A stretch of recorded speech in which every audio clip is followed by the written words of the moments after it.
Apa khabar semua? Langkah seterusnya dalam teknologi pembuatan adalah membuat lakaran 3 dimensi bermaklumat. Pertama sekali, kita perlu membuat beberapa lakaran idea.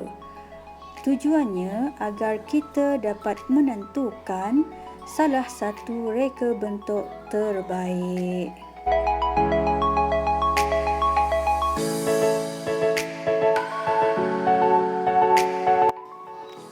Idea saya di sini adalah bentuk daun sebagai reka bentuk rantai kunci yang akan saya hasilkan nanti. Jadi, saya membuat 3 lakaran bentuk daun yang berbeza.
Seterusnya, kita akan menentukan salah satu lakaran idea terbaik. Daripada 3 lakaran ini, saya memilih lakaran kedua. Kemudian, kita perlu melakar semula idea yang dipilih tadi sebagai lakaran akhir atau lakaran terpilih.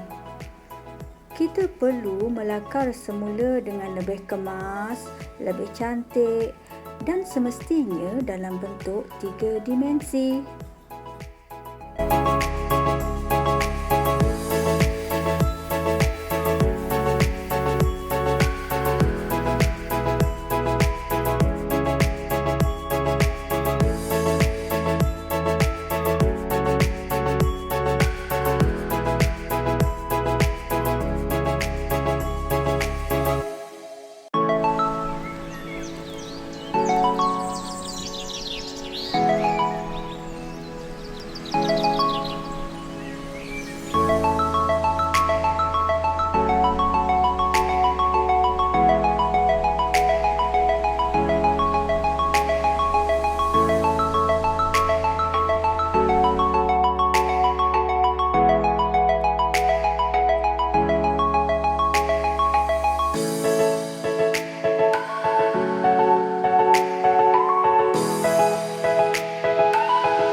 Lakaran ini akan dimasukkan semua maklumat yang diperlukan dalam penghasilan produk.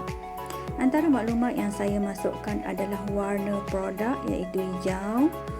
Bahan yang dicadangkan adalah resin epoxy. Kemudian saya juga menggunakan logam sebagai rantai kunci.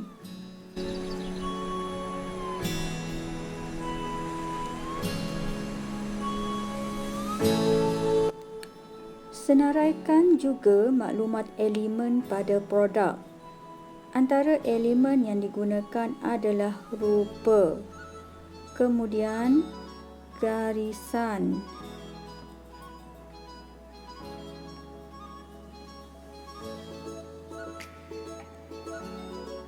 tekstur dan juga warna. Seterusnya, prinsip reka bentuk yang digunakan adalah keseimbangan. Seterusnya, pengulangan. Dan juga kepelbagaian.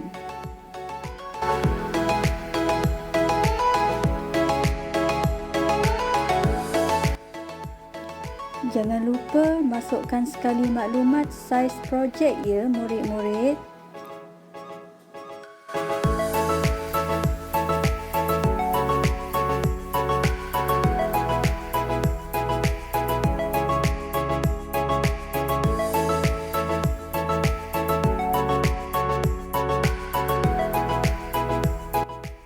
Okey, lakaran akhir telah pun siap. Lengkap sekali dengan maklumat yang diperlukan. Langkah seterusnya adalah kita perlu menganalisis lakaran model 3 dimensi ini. Tujuan kita membuat analisis adalah untuk mengenal pasti kecacatan atau kelemahan dalam reka bentuk produk yang akan kita hasilkan nanti. Jadi, jika ada kelemahan yang dikenal pasti, kita boleh melakukan penambahbaikan pada lakaran model 3 dimensi ini. Jom kita buat sama-sama. Kita akan menjawab beberapa soalan analisis dalam bentuk jadual begini ya kelas. Pertama, adakah rupa bentuk menepati kehendak projek brief? Kita tengok lakaran kita. Adakah bentuk dia menepati kehendak projek brief? Ya, rupa bentuk daun ini adalah sesuai dengan projek rantai kunci kita. Jadi di sini kita tandakan ya. Seterusnya, adakah cadangan bahan yang digunakan sesuai dengan produk? Bahan yang kita gunakan di sini adalah resin epoksi. Jadi resin epoksi ini sebenarnya sangat sesuai dengan untuk membuat kitchen. Jadi kita tandakan ya.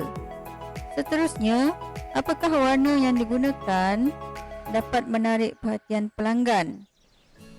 Untuk projek ini kita telah memilih warna hijau. Warna hijau untuk menghasilkan daun ini, dan saya yakin ramai yang sukakan warna hijau, dan saya yakin memang ramai yang akan tertarik kepada produk ini. Jadi kita tandakan ya. Seterusnya, adakah saiz produk sesuai dengan fungsi produk? Saiz projek kita adalah 6 cm x 8 cm. Jadi saiznya ngam-ngam saja, tak terlalu besar dan tak terlalu kecil. Jadi sesuai untuk rantai kunci ya. Jadi kita tandakan ya. Seterusnya, adakah tekstur pada permukaan produk mempengaruhi fungsi penggunaan produk? Tekstur produk ini adalah licin sebab menggunakan resin epoksi dia, jadi hasilnya tekstur permukaan produk adalah licin. Jadi teksturnya dia tidak mempengaruhi fungsi penggunaan produk. Jawapan kita tidak, dia tidak mempengaruhi. Dan akhir sekali, adakah rupa bentuk produk tidak berbahaya terhadap pengguna? Kita tengok bentuk lakaran kita, ada tak bahagian-bahagian yang tajam? Jadi lakaran di sini dia tiada bahagian yang tajam. Jadi dia tidak berbahaya kepada pengguna. Apa yang kita perlu tanda di sini adalah ya, dia tidak berbahaya terhadap pengguna. Okey, setelah kita buat analisis, berdasarkan jawapan-jawapan di sini, didapati semua aspek adalah sesuai dengan produk yang akan kita hasilkan nanti, iaitu rantai kunci. Ini bermakna kita tidak perlu membuat pengubahsuaian atau penambahbaikan pada reka bentuk produk kita. Jadi langkah seterusnya, bolehlah produk ini dilaksanakan, bolehlah dibuat. Okey, Anda boleh merujuk video membuat acuan model 3 dimensi untuk melihat langkah seterusnya. Jumpa di sana ya murid-murid.